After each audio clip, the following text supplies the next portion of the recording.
धन्य प्रणाम। जी, आपका आज का लेक्चर बहुत ही सुंदर था। वैष्णव के गुणों के ऊपर आपने बताया भय और हमारा जो आचरण कैसा होना चाहिए। मुझे एक ऐसा प्रश्न था कि अभी हमें भागवतम ने नीति के बारे में सुना था, मुकुंद कृष्ण प्रभु के लेक्चर में, तो भक्त को हमेशा ब्रह्म नीति है वही यूज़ करना चाहिए आचरण में।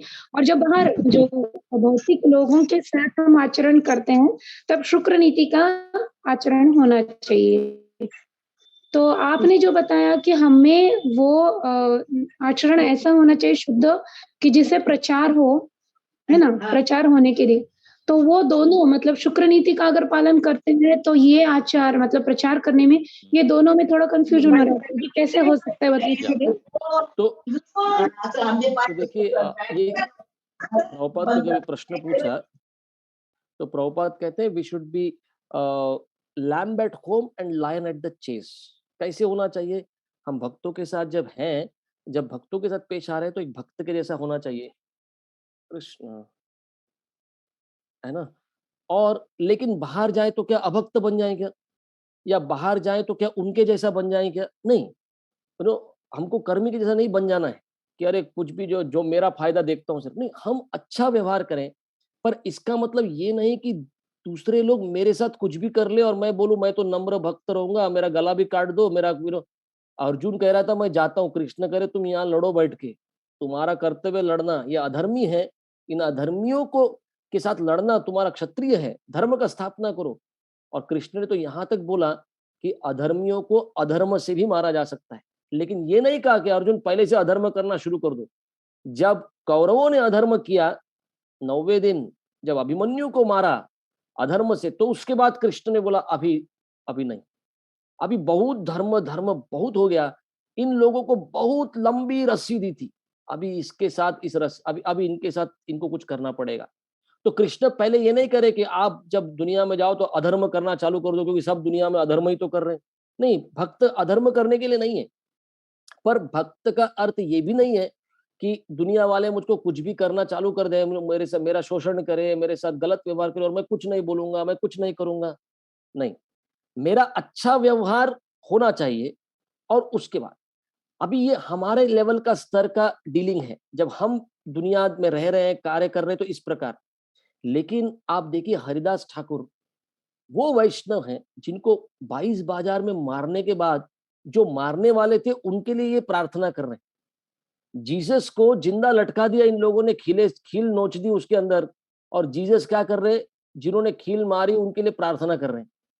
तो ये भी नहीं होना चाहिए कि हमको उसी स्तर पे बैठे रहना है, मालूम क्या जैसा मेरे से व्यवहार होगा मैं वैसे ही व्यवहार करूंगा। वैष्णव का वो स्तर है, लेकिन इससे ऊपर भी वैष्णवता के लक्षण है, जहां पर हमको ये समझता है कि ये भगवान ये सिचुएशन मेरे जीवन में लाए हैं, मैं इसको सहन करूंगा, है ना, और भगवान का गुणगान करते रहूंगा।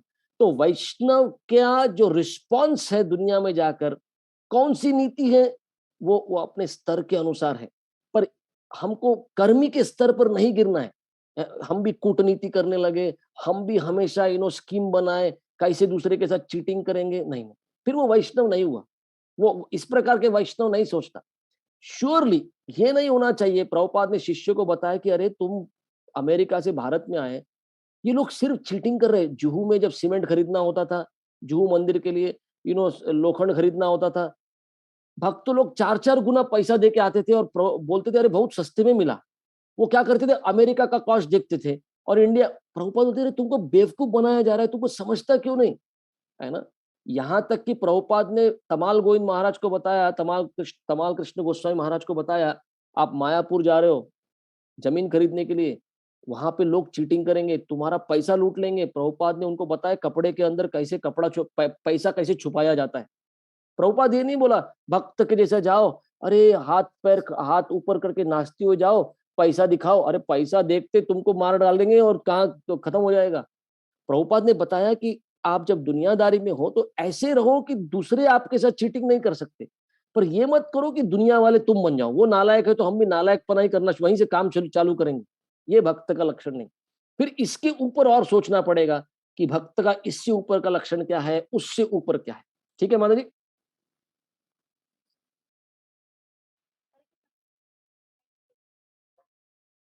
राधा स्वामी की माता जी, हम आपको सुन नहीं पा रहे।